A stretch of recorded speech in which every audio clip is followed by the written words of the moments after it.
Hi, Homeworthy. I'm Philip. Welcome to our London apartment. Please come on in.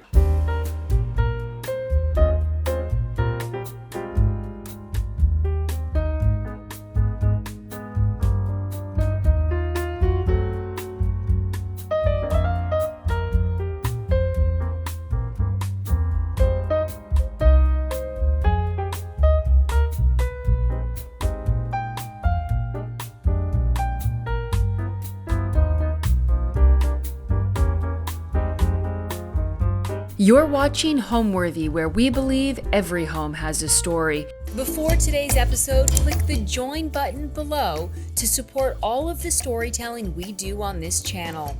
Our growing community of members help to directly fund more videos so we can capture these extraordinary homes from around the world. So join today to receive early and exclusive access to new Homeworthy videos. Hello, my name is Philip Vergeylen. I'm an interior designer with Paolo Moschino, and we are currently in our apartment in London. Well, the reason why I like this apartment when we bought it is we had a small house in Chelsea before. The high ceilings and the sort of feeling that you're in Paris in this apartment was for me very appealing. Since we bought it, the apartment has gone through various iterations and colors and what have you. This is the current state. If you come back in a couple of years, it probably will look different. When we bought it, it was a 5-bedroom apartment. And I shared this apartment with Paolo, so there's only 2 of us, and we entertained quite a lot. So we turned it into a 2-bedroom apartment with 2 reception rooms and a dining room. It's made for entertaining. The initial look was probably more extravagant than now, if you can believe that. But we pared things down to the current state. Welcome to the entrance hall of my apartment, the apartment I share with Paolo. The entry hall is entirely paneled. It's quite a simple place. But if I want to point out one thing, it's a drawing from Cocteau, and you will see when we go around the apartment, it's really my favorite artist. There is not a room without a Cocteau in it. So the pendant lights that we have 4 are made bought in America, and they are in mercury glass. That gives sort of the shimmering effect and not the naked light bulb that you see. What I find very important is the entrance should always have a console and always have a light on.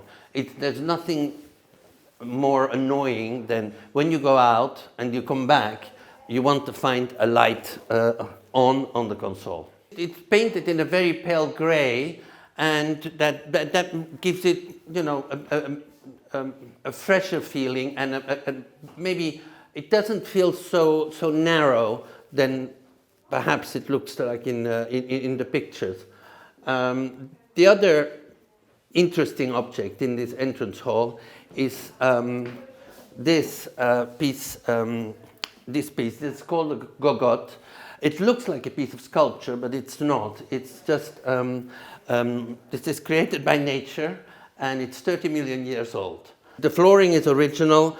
It was much lighter in the beginning, and I had it stained because I don't like yellow floors. So, but they were here, and they were actually one of the best surprises of this apartment because the whole apartment was covered in carpets.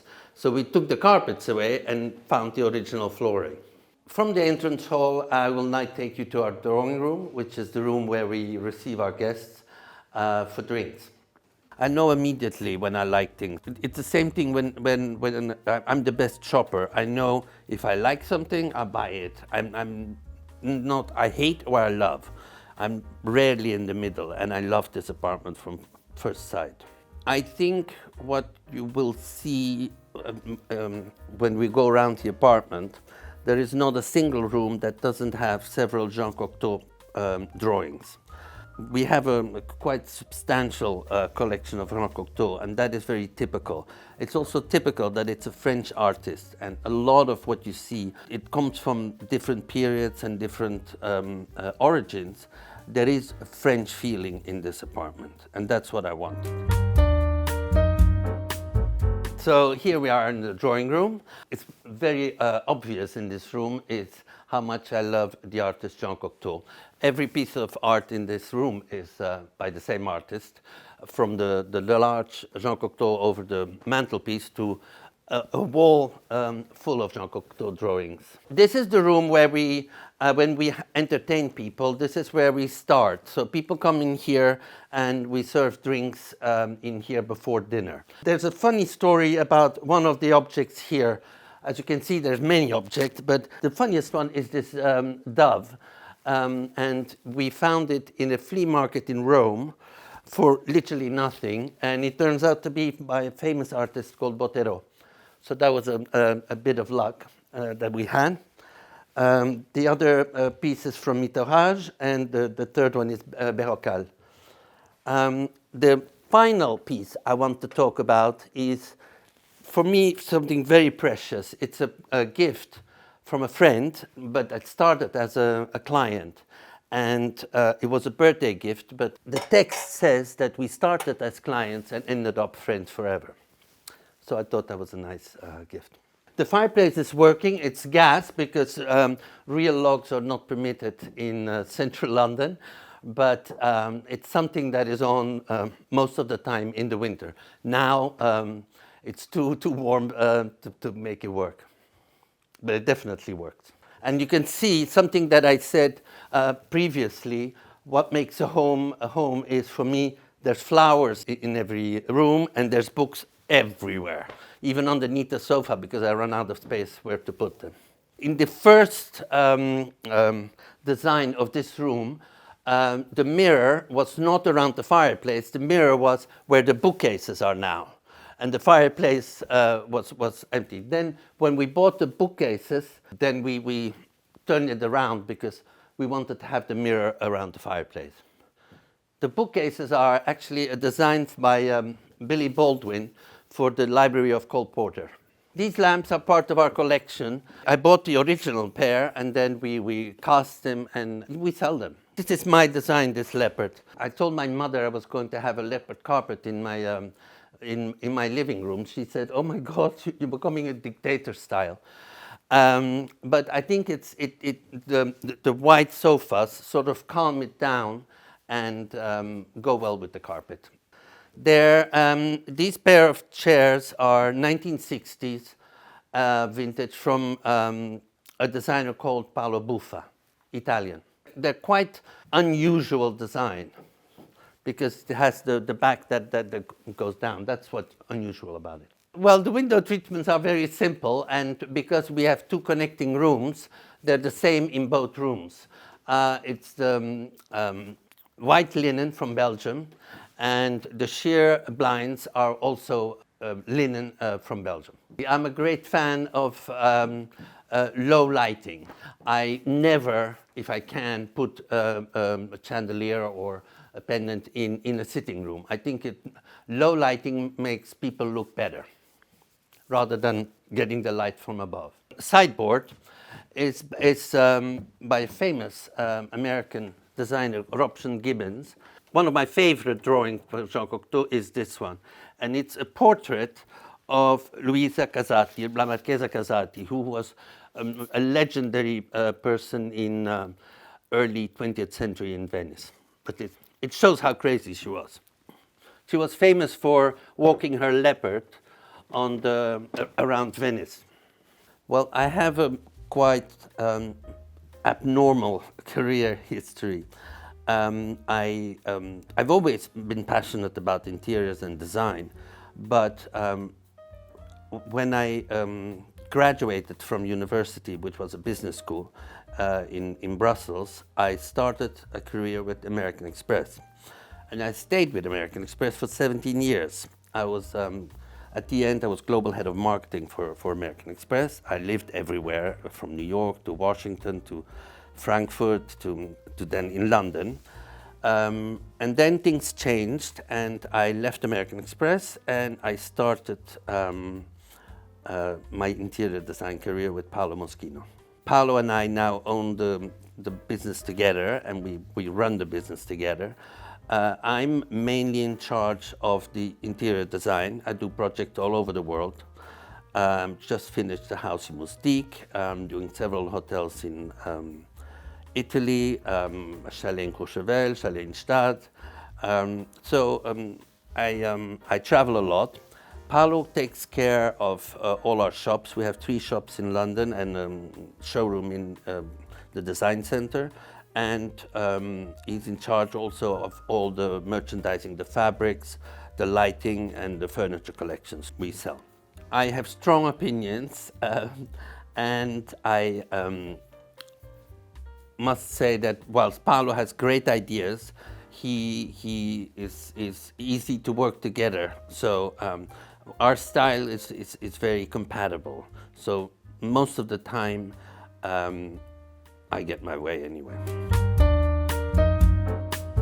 From the drawing room, I'm now going to take you to the library. These were 2 separate rooms, and we created this opening. But we still wanted to have some sort of a division, and that's why we put this coromandel screen here, which is Korean 18th century.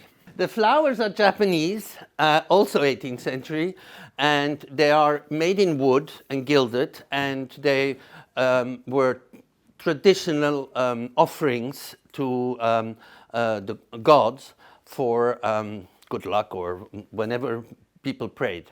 That's what my interiors are probably most known for, is bringing things together from different periods, whether it's a 1960s armchair or 18th century coromandel screen. And for me, that's what creates depth and personality in an interior. Follow me to the library, which is quite different from the drawing room. We installed the paneling here. The way we use this room is, as I said, in the drawing room, we receive our guests for drinks. We then go to the dining room to have dinner. And when we come out of the dining room, this is the room where we finish the evening. The bronze here is very precious to me because it was in the house of my grandparents. And the other thing I like to point out, I don't know if you can see it, but under here, there's a collection of letters that Elsie de Wolf wrote to the Duchess of Windsor. And as you know, Elsie de Wolf is probably the person that invented the work of interior designer. And I have several. I bought them from the Elsie de Wolf Foundation in LA. The sofas are our design, so it's part of our collection, and they are covered in crushed velvet, and they are about, I would say, 20 years old. And the good thing about crushed velvet, in my opinion, is that the older it is, the nicer it looks, because it sort of gets a patina that makes it look nice. The rug is a woven jute, and it's custom made. This is a different collection. These are all old master drawings. I have a sanguine here. What is funny about this is that this is a drawing of the birth of the son of Napoleon. And then, you know, the empire, the French Empire collapsed.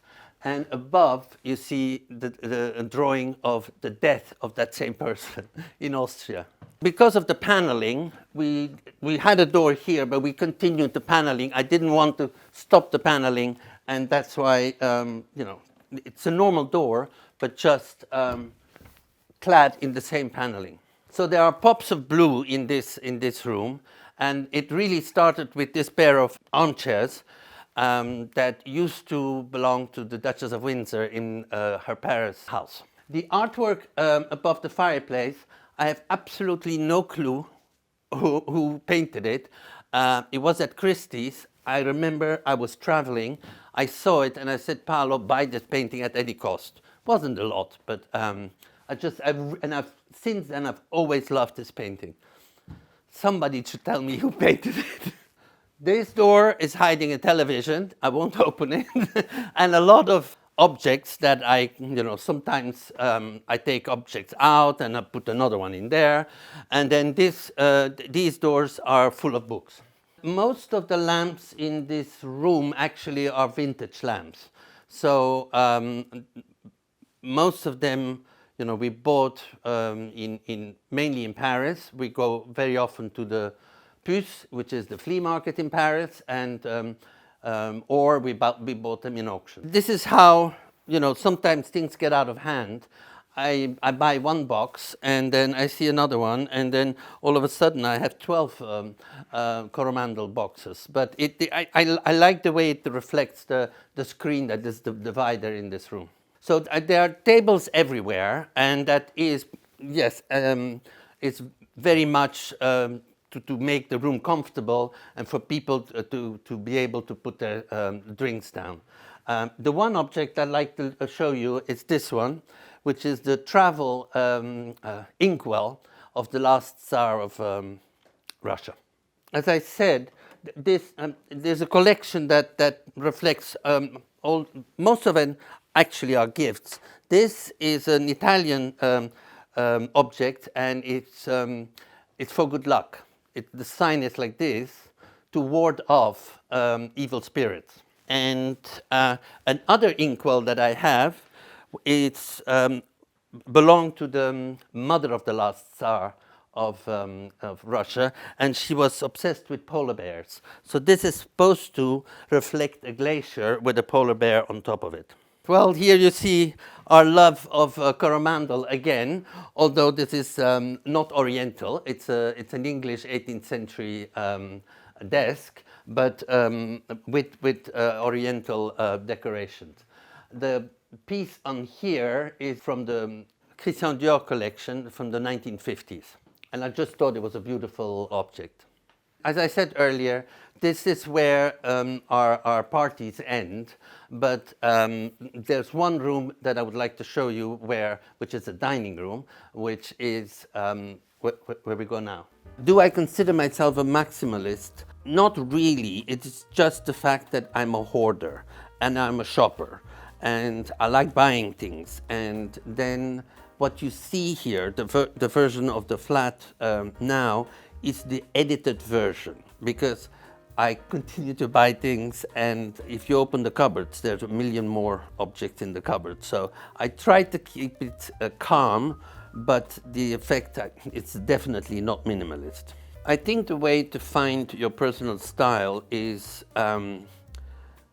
get over the fear of interior design. I think you need to take risks in order to have good design. If you always stay in the middle of the lane, you're going to end up with a design that might be pretty, but that will have very little personality. So people need to believe in themselves and not be afraid of being judged by others. Just do what you like and something that makes you happy.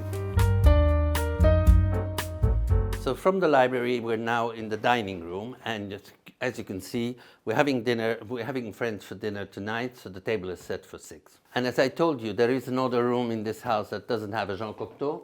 This is another Jean Cocteau, and it was a mural, actually, in a famous restaurant called La Méditerranée in Paris.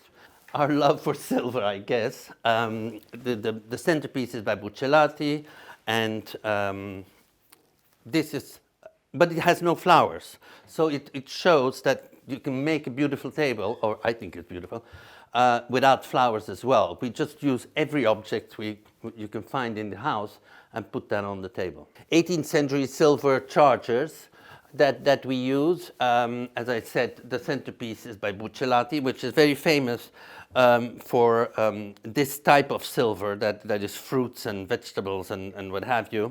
And instead of flowers, tonight we're going to have these birds, which are 18th century Chinese, which I bought at Christie's. The glassware is early 20th century, and it's from Belgium. The type of entertaining here is, yes, we use a lot of candles. I never light the chandelier because, again, I don't like light that comes from above. We used to serve simple food. I don't like very, complicated food. And because Paolo and I don't eat meat, it is mainly seafood and fish. Another wall of mirrors, similar to the one in the drawing room, and a French terracotta statue of a river god. And it's quite an impressive piece because it's the focal point as you walk into the room. A funny story about this room is that when we bought this apartment, this was by far the ugliest room. There was, instead of a door in the middle, the door was there, and then the door to the kitchen was there. So this is a fake door to balance out and create symmetry, and we put bifolding doors in the middle, again to create symmetry. We have a window here, but this is not a window. These are just shelves full of china. But again, it was about to create symmetry. This I liked because I bought it at in auction. It has a double P and stands for the Prince Philip of Belgium. And because Paolo and my initials are double P, I thought it was a fun set to buy. My family had an uncle who was a general. And so this has the Royal Crown of Belgium because I think he had quite high opinion of himself, this general. So you see the symbol of the army, but with the Royal Crown on top. I rarely use it because I find it slightly pretentious. The curtains and the pelmets, I actually copied from an American place called the White House, and it was redecorated by one of my heroes, Stéphane Boudin of the Maison Janssen, for Jackie Kennedy. And I thought it was very pretty, so I copied it. It's very, very dark chocolate lacquer. And I work with a specialist painter for many, many, many years. And I asked her to do this. And I had to beg her to do this because she didn't want to do it because it was too much work. There are about 12 layers of glaze on here to achieve that sort of depth of color. But it's definitely chocolate brown, it's not black. It's nice for candlelight because it reflects the candlelight. The candlelight reflects in the mirrors but also on the walls. A collection was born. We saw these lamps, we liked them, and then we started adding things to it. It's all French ceramic. The birds, however, are Asian, and so is the elephant is also Asian. And I like to use them also on the table. Well, again, my addiction to Jean Cocteau, another Jean Cocteau.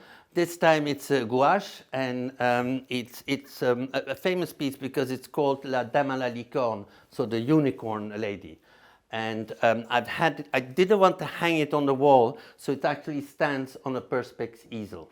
So from the dining room, I'll take you now to the kitchen where the food is actually prepared. My favorite thing about the apartment by far is the high ceilings, which are rare in London.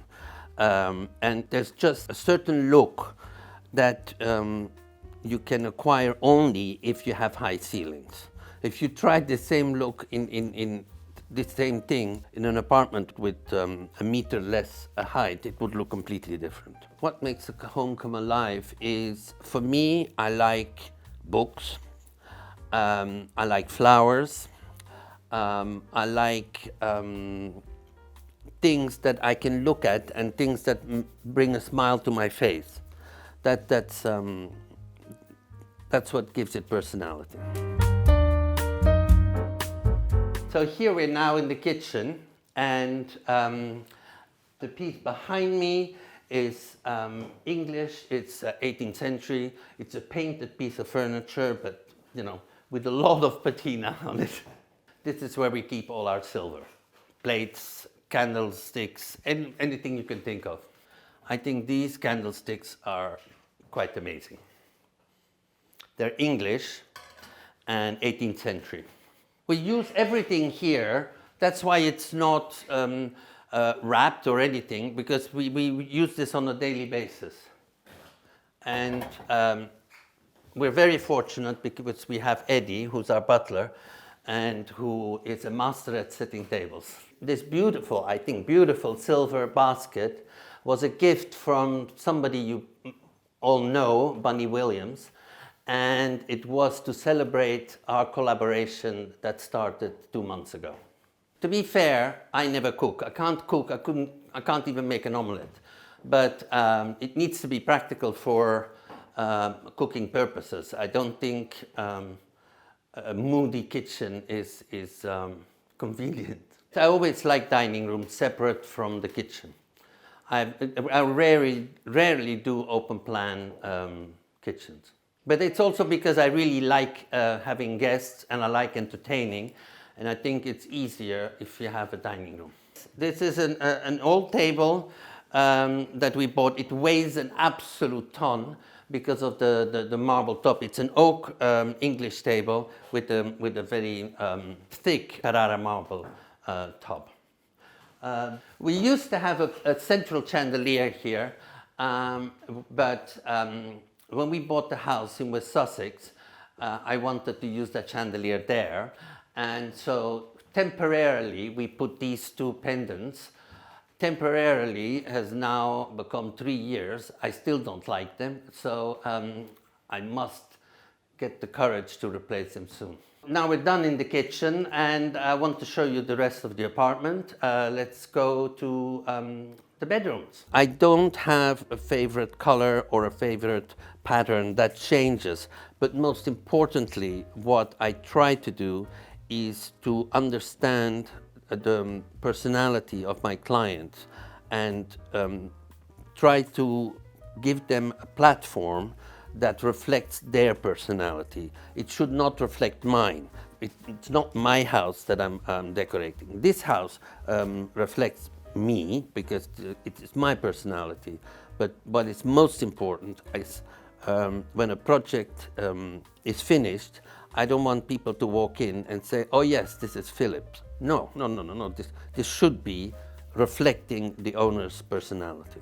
It's easier to do a project for somebody else because, when we redid this room about 6 months ago, and it was such an upheaval in my own house. I continue to live here, so it's easier to have these upheavals in other people's houses. So at the end of the corridor, there's a smaller corridor, and it's painted black, this one, and it has at the end another Jean Cocteau drawing. It divides the two bedrooms that we have, the guest bedroom on the right and the master bedroom on the left. Well, we're in the master bedroom, and as you can see, the focal point is the bed. It's a 4-poster that goes all the way up to the ceiling, and the room is all white. This room is a room that has so many incarnations. It started as an all-white bedroom, then it became a golden, sort of mustard color bedroom. Then we had the chocolate brown bedroom. We went back to white, and that's my favorite color to wake up in. What you see behind me is a painting that we bought from the collection of Nureyev. And the rest of the drawings are, surprise, surprise, Jean Cocteau. So they're all drawings of hands. This is plaster beading, which is very much something typical, and it's a design we often use in rooms. Let's look at what we have on my bedside tables. First, always flowers. So these are tiny little hyacinths. Clocks everywhere. Paolo loves to collect these Cartier little clocks. And most importantly, picture of my grandparents. The master bedrooms in most of our projects, and also for us in our different houses, is always the most calm look. I like them white, I like them sparse. I mean, it's not minimalist, but we have edited things much more. If you would come to my house in the country, our bedroom is white, and it looks like a cell of a monk. It's so simple. Oh, this is what's called a dumb valet. So it's when I get undressed, I hang my jacket, my trousers, always on this. So we've seen the master bedroom. Let's have a peek at the guest bedroom. I think you can be much more ambitious and daring with the guest bedroom, because guests don't stay forever and ever, but it's sort of to give them a surprise. And again, this room has had many incarnations. All the drawings, Jean Cocteau, and then a 17th century Belgian tapestry. This is an 18th century French Louis XVI bed that we bought in Paris. The rug is a Bessarabian rug, so it's a flat weave, and I just like the colors. I think it complements very well with the rest of the room. There will always be water, there will always be chocolates and flowers. I've learned a lesson though. In the country we have many more guest bedrooms, and we used to have them all on standby. Basically they had to be ready at any time, which means water, chocolates and flowers. Unfortunately, the chocolate attracted mice, and so we learned that chocolate shouldn't be constantly in the guest bedroom. These are two inkwells. This inkwell is a copy of the tomb of Napoleon in Paris, and this one is an 18th century French copper one. Again, you see a clock from Paolo's collection. They're everywhere. The turtle is for good luck, because Paolo's very superstitious and collects turtles. So many that in the country I had to start putting them in drawers because there were too many turtles everywhere. Oh, it's a Chinese figurine that was a gift. I love the color, but it's very delicate, and therefore we made this perspex case around it. The word home is, for me, is a place where you are content. I wouldn't say happy, because happy is it's not as profound as content. It's a place where you can chill out, you can sit, look around you, and be happy, be content. Thanks for watching. Be sure to go to homeworthy.com for exclusive content, shopping guides, and so much more.